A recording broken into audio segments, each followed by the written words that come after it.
Everything happens for a purpose. The things that happen to you are the best things that could ever happen to you. Disappear for a couple weeks. Make people talk about you. Make people wonder, why is she not posting as much? Why are we not seeing what she's wearing in the morning and having for breakfast? You know how some people are good seducers. Nobody knows you completely. If they know everything about you, it's human nature that you become too familiar and they're not interested in you anymore at a certain point. So you have to create mystery. Everything happened for a purpose. Everything lined itself up for a reason, and it all came out the way it should have come out. When life turns against you, you have to adapt, you have to learn. It brings the best out of you sometimes, because we're in a rut. Things are so familiar, we don't work on ourselves. But when things turn bad, you have to change, you have to adapt, you have to become a different person. And it makes you grow and it makes you learn, which is what I've had to do. I have to force myself to be inspired, literally. The things that happen to you are the best things that could ever happen to you. So having my stroke made the book better, because I can't do those things, but 99% of my readers won't be able to do them.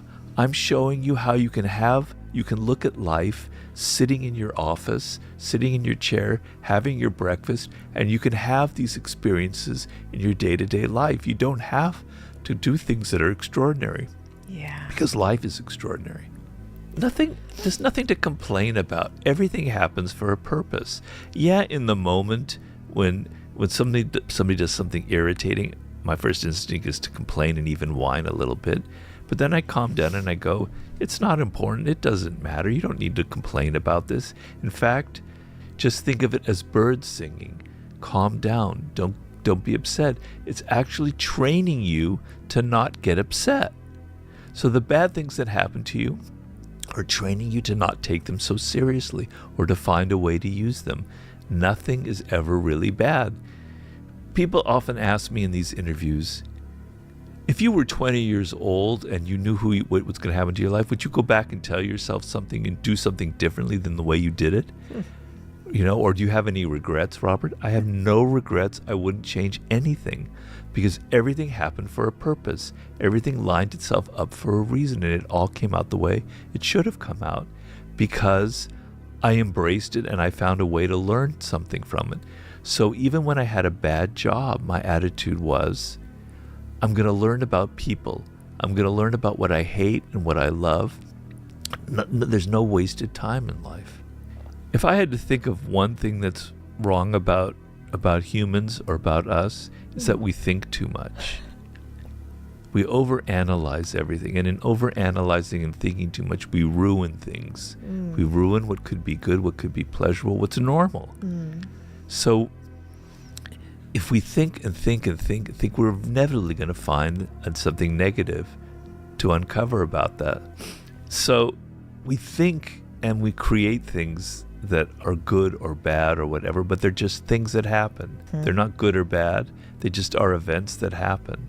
And we think of them and we make them what we want to make them. You know how some people are good seducers, and it could be not just for sex, it could be socially or politically. They're very calm. They know how to tell a good story. They have charisma. They have energy. Their face lights up. They know how to say the right things, and they attract you. Okay? But there are people who do the opposite. Yeah. They say the wrong things. They do the wrong things. They dress the wrong way. They take you to the wrong places. They repel you. They are anti-seductive. Nobody wants to be around them, right? And so what are the qualities that make a person anti-seductive? So one of them are people who talk too much, who are always bragging, who always have a story to tell. In the realm of seduction, women often complain of men who explain. They explain everything. They explain exactly what you're doing, what you mean, right? They call it mansplaining, okay? So people who tell you everything, who are doing 95% of the talking, and they don't think they are, they're extremely anti-seductive. People who moralize, who tell you you're wrong, this is what you need to do, this is what's good, this is what's bad, that's anti-seductive, right? They preach to you. People who are always bragging about themselves like they're so great, that's a very anti-seductive quality.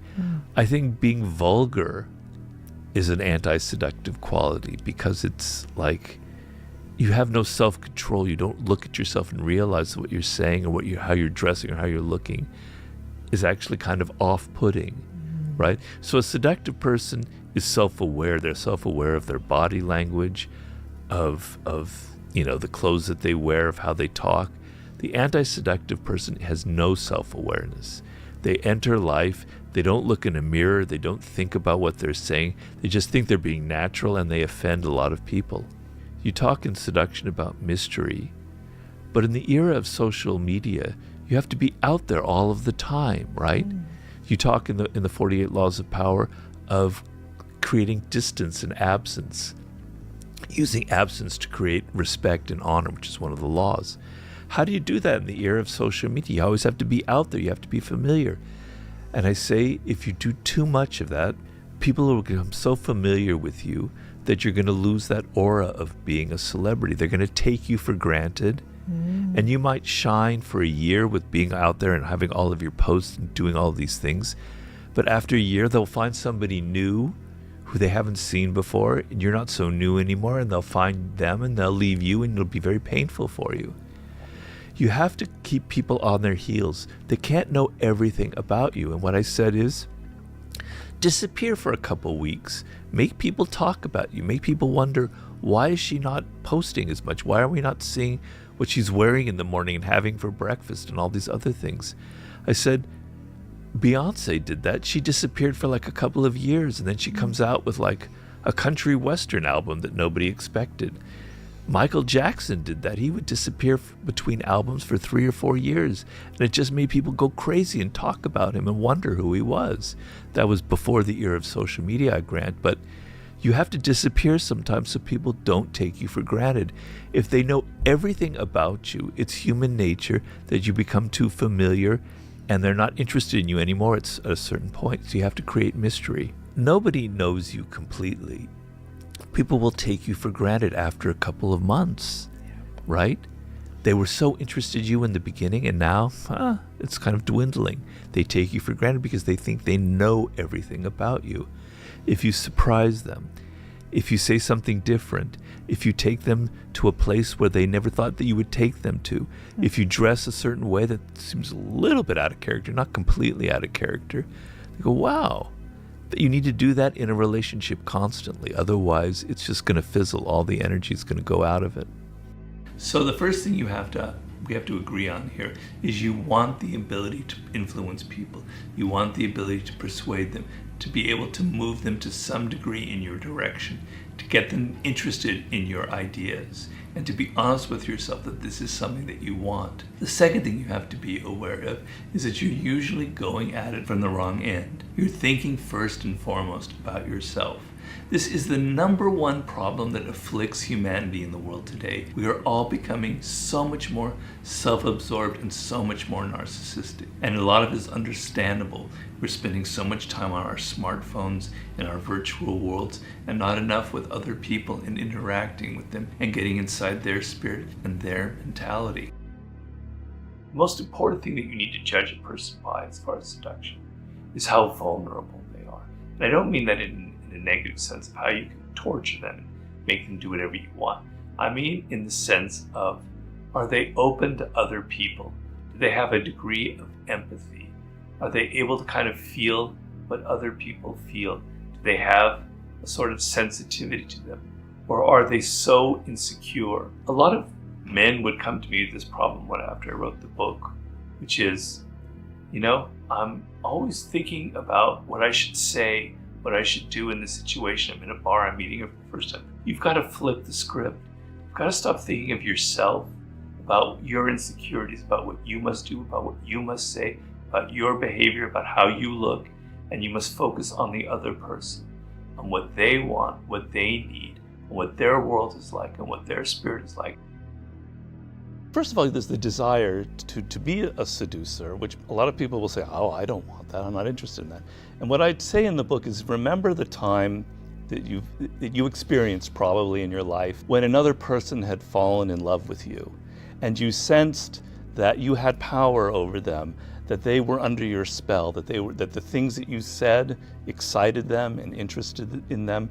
The walls, the resistance that people normally have are so frustrating. You can't reach your kids, you can't reach your wife, the people at work, they're closed to you. And in that moment when someone had fallen in love, that wall came down and you had this sort of back and forth electricity. It's amazing. You love it. It's powerful. It's great.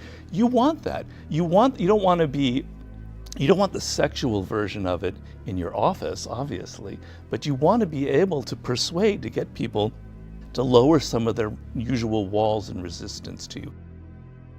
Confidence is extremely important in the realm of seduction. You can almost not go wrong with it. Yes, you can border on being insane and grandiose, but the feeling of that person is comfortable and confident and has that kind of inner force, energy that's coming up from somewhere they don't know is very powerful and very compelling.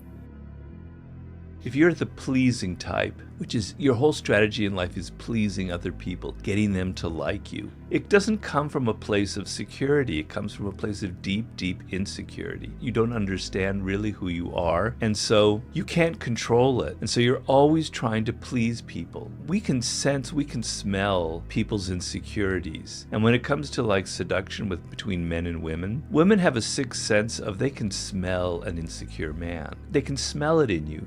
They can smell it in all kinds of ways. And trying so hard to please and trying so hard to be nice secretly indicates that you're actually very weak inside. And it's very much a turnoff. It's very anti-seductive. And so you want to be nice, but you want to be strategic about it. You want to know, sometimes I don't want to be nice. Sometimes I want to create boundaries. Sometimes I want to pull back. I want the woman to know she can't take me for granted. I'm not interested in her. The moment you show her that you're not interested in her, she's going to be much more interested in you. You're willing to play a little bit that tough part of it. You're in control. You're strategic. You know when to use absence and when to use presence. When to text them and call them and when to disappear for a week or so and make them feel like they can't take you for granted.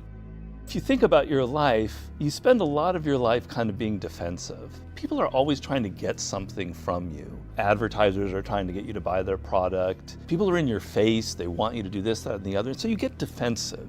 You get your walls up. You don't listen. You just try and go home and not have to deal with any of this crap people are throwing at you. But then it becomes something else in your life where you're closed off to new experiences. You're closed off to something a little more emotional and profound. And so because so many people are so defensive in the world, and you feel it when you deal with them, and you know it wherever you are, they want to let go of it. They want to let go of this. They want to be tempted into something else. They want an adventure. They want to go on a ride. We live in a world where seducers actually could thrive because so many people secretly want to be taken out of their lives. Most of the time, we are closed to the influence of other people, particularly now. We have these walls up because life is harsh. People are coming at us with their advertisements, with their pleas, with their wanting money, with this, that, and the other. And we've all learned to be very defensive. And seduction is an openness, is the opposite of that. And you felt it when you were a child towards your parents. You felt very vulnerable and open. And there was an element of your parents and how they treated you that was very much like a seduction. So seduction is about being open to the other person to the extent where you can even fall in love. You can fall under their spell. And the sense of letting go of your ego, letting go of your defensiveness, and letting another person enter your world is being seduced. It requires vulnerability.